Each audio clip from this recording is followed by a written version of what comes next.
আল্লাহ কোরআনের বর্ণনা মুসারে আমার দেখতে চাস না, মুসা আমার দেখতে চাস না, আমার দেখতে চাইলে তোর ভুল হবে। বলে না আমি দেখবই, মানে আমার বাচ্চাদের মতো ছোট্ট বাচ্চা যদি ধরে বসে পায় না, দেখবেন ওরটা যত সময় না হবে তত সময় ও কান্না ছেড়ে দেবে না। মুসার মত এমন আল্লাহ যখন পর্দা সরাইয়ে দিল, মুসা নবী পাহাড়ের পরে দাঁড়াইছিল। ওই মুসা নবী পায়ের নিচে পাহাড় ছিল, ওই সতি করে পাহাড় ছাই হয়ে গেল। কিন্তু মুসার প্রতি আমার মালিকের দয়া ছিল, যে জন্য স্টিল মুসা দাঁড়াইছিল, তাই এই পর্যন্ত কেড়ে গিয়েছিল। পাথর পুড়ে ছাই হয়ে গেছে, মুসার কিন্তু কিছু হয় না। মুসার হয়েছিল কবর বন্ধ, সব ঠিক ছিল, কিন্তু চোখ দুইটা হয়েছিল অন্ধ। মুসাকে বোঝানোর জন্য মুসা বড় করে ডাকতে বলে মালিকের দ্বারা, মালিক আমার ভুল হয়ে গেছে, আর জীবনে এই ভুল হবে না। বলে ঠিক আছে, তাহলে কথা নিবি, পায়ের নিচে যে ছাই আছে বিসমিল্লাহ বলিয়ে পরে ওই ছাই তোর দুই চোখে লাগাবে। চোখে যখন লাগাই এগুলো চোখ কিন্তু ভালো হয়ে গেল। আপনারা জানেন বিজ্ঞত হয় ওই ছাই এখনো কিন্তু সুরমা হিসেবে চোখে ব্যবহার করা হয়, তাই না চাচা?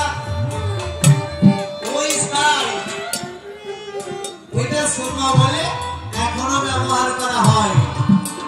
এই দেখেন, তাই জানি সম্রাট মুসলিম তিনি ওই জায়গার কথা ওনার গানের ভিতরে এনে দিলেন।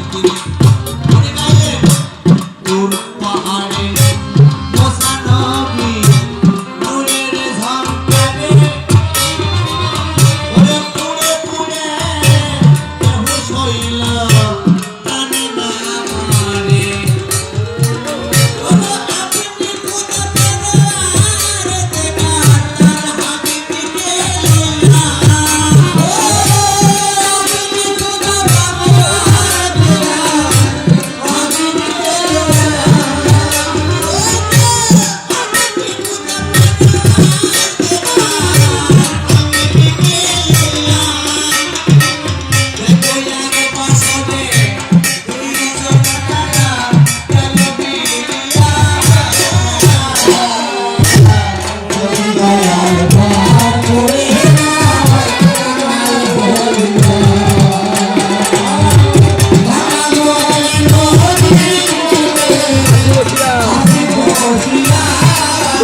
আছি। পাগল নাম ধরিয়া মরে বিপক্ষে মনোহর সরকার শুনলেন নারী নড়ে।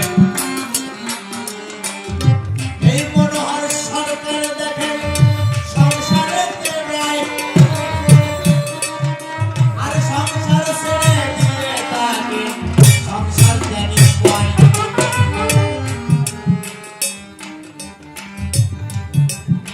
খুলে বলি তাই আপনাদের কাছে মা, তাই আমার প্রথমবারের জিজ্ঞাসা তার কাছে কি মানুষ যারা সংসার করে তারা থেকে সংসারের ভিতরে এরা আগে হরির চরণ পাবে নাকি যারা সবকিছু ত্যাগ করে শুধু হরি হরি হরি বলে সবকিছু ত্যাগ করে দিয়েছে তাই অর্থাৎ ত্যাগী মানুষ যারা তারা আগে হরিকে পাবে। আমি ছোট্ট করে আছে তার থেকে জানিবারে চাই। তাই এইটাই আমার প্রথম কথা শুনলেন ভক্ত দয় দেখিয়ে সে সংসারী মানুষ কোন কথা কয়। দ্বিতীয়বারে জিজ্ঞাসা করিলাম আমার কথায় লাও তোমার গুরুর থেকে কিছু কথা আমায় বলে দাও। কৃষ্ণ মতে ছিল তোমার গুরুদেব জানা নেবেন বোঝনা। হা কৃষ্ণ বলতো সারা কিছু বলতো না। কৃষ্ণ নাম করিয়া পরে সে তুমি শিখেছি ভাই। হরি মতে সবগুলো কিছুদিন পরে আমরা জানি নাই। তাহলে ওই যে কথা বলে গেলাম আপনারা শুনলেন ভাই। ডাক্তার মানুষের কখন শেষ করে সমস্যার সমাধান কখন নাই। এই কৃষ্ণ নামে করিয়া হয়তো কিছু উপস্থিত পায় নাই। পরিণামের ভিতরে বেশি পেয়েছে এই জন্যে দিয়েছে ভাই। তাহলে কৃষ্ণ নামে করিলে পরে কিছু সংসারে তুমি আমার কথা লাও। সেই যে কারণে হরিনাম করলে সেই বস্তু তুমি নাও। বাবা তোমার কাছে আমি আছি কিন্তু শুনিয়া হব খুশি। বলো দেখি কৃষ্ণ নাম থেকে হরিনামে কি রয়েছে বেশি।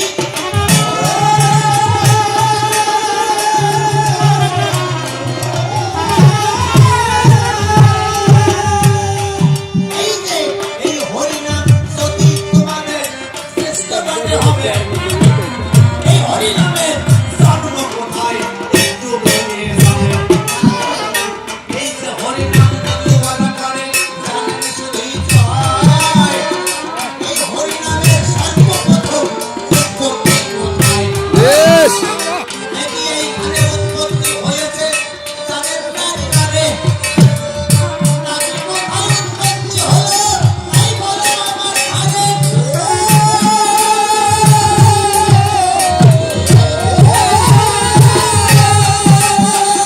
পরবর্তীকালে জিজ্ঞাসা করেছি আমার কথা লাও।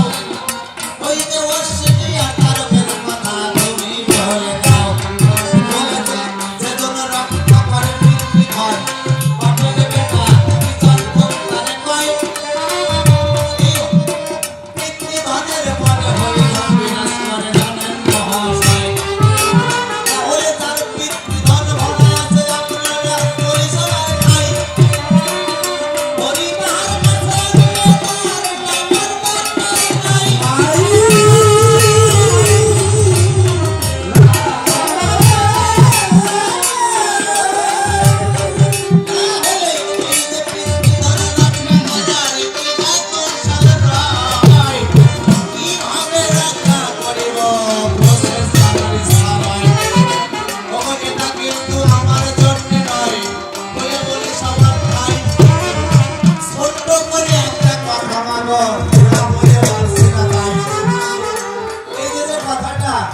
এটা কিন্তু আমি আমার জন্য বলি নাই, কারণ আমি ত্যাগী মানুষ এই জগতের গায়ে। আমার তো আর স্ত্রী নাই, আমার ওইগুলো হারানোর কোনো ভয় নাই। যদি বলেন তাইলে বললেন কেন? ও সাবজেক্ট তো আপনার না, আপনি তো ওইখানে যাবেন না জীবনে, আপনার ওতে তো কোনো দরকার হয় না। মা, এটা আমি আমার জন্য বলি নাই, বুঝলেন? আপনাদের কথাটা হয়তো কারো কারো থাকবে জানা। একটা হেরিকেন নিয়ে করে, হেরিকেন ছিল না আগে ঘরে ঘরে, একটা হেরিকেন নিয়ে করে পথে চলছে, মানে জন্ম অন্ধ মানে কানা। ওই কানা হেরিকেন নিয়ে করে যখন চলে পথের ঘরে, ওই এক যুগলে কয়টা ছেলে পেলে, ওরা তো রাত 12টার পরে কিন্তু যুবক ছেলেরা সই বেশি দেখে জানেন। রাত 12টার পরে যুবক ছেলেরা ওরা চোখে বেশি থাকে। এখন 7-8 জন ওই পথ দিয়ে যায় আর ওই কানা রাতে হেরিকেন দেখতে পায়। এখন ওরা দেখে ওই পরে সে কানা না দেখো, হয়তো কানা তো চল তো কানার কাছে গিয়ে জিজ্ঞাসা করি, ও ভাই কানা, তুমি তো দিন রাত তোমার কাছে সমান, তুমি দিনেও দেখতে পাও না রাতেও দেখতে পাও না, তাই হেরিকেন ধরাইলেও তা না ধরাইলেও তাই, তা তুমি হেরিকেন ধরাইছো কেন? এখন একটা কথা বলবো, ওই একটা কথা বলে না যে না থাক বললে কারো করে গায়ে পড়ে যেতে পারে, যদি ওই ধরনের কোনো প্রতিবন্ধী দেখে বসে, ওটা বাদ দিলাম না, বুদ্ধি বেশি কিন্তু। এখন কানা বলতেছে যে এই হেরিকেন আমি আমার জন্য ধরাই নাই, মানে আমি পথে চলবার সময় তোমাকে মতো চোখলা মানুষ এটা আমার ঘাড়ে যাতে না হলে আমি তোমাকে জন্য ধরাইছি। বুঝলেন? তাই কিনে বলে আপনাদের কাছাকাছি ভাই, এই যে কথা জিজ্ঞাসা করেছি এটা আমি আমার জন্য করি নাই, এই যুবক ছেলেদের জন্য করেছি। তাই আমার কথা কিন্তু বাবা, তাই আমার কথা কিন্তু বাবা এখানে শেষ হবে। প্রথমবারে আরো বেশি কথা কেন বলতে পারবো তবে, তবে আরেকটা কথা ছোট্ট করে আমি বলতে চাই, হিন্দু মুসলমান পাশাপাশি আমরা বসত করি ভাই। ও হিন্দুদের শাস্ত্র গ্রন্থ অনেক কিন্তু নয়, মুসলমানদের এক আল্লাহ কোরআন সত্য হয়। যেমন হিন্দুদের বেদ আছে, মুসলমানদের কোরআন পাই, খ্রিস্টানদের বাইবেল আছে, জানেন তো সবাই। ওই এই মুসলমানদের একটা বইয়ে পড়ি নয়, লোকমান সূরা বলে যাবে আমি বেশি পরিচয়, এই লোকমান সূরায় পরিচয় দিয়েছে মুসলমান যারা রবে, গান শুনলে তাদের কিন্তু গোনার বলি হবে। মনোজরু তারা হইয়া যায় বলি সবার ভাই, এটা লোকমান সূরায় বলেছে বাবা, আমি বলি নাই।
বেশ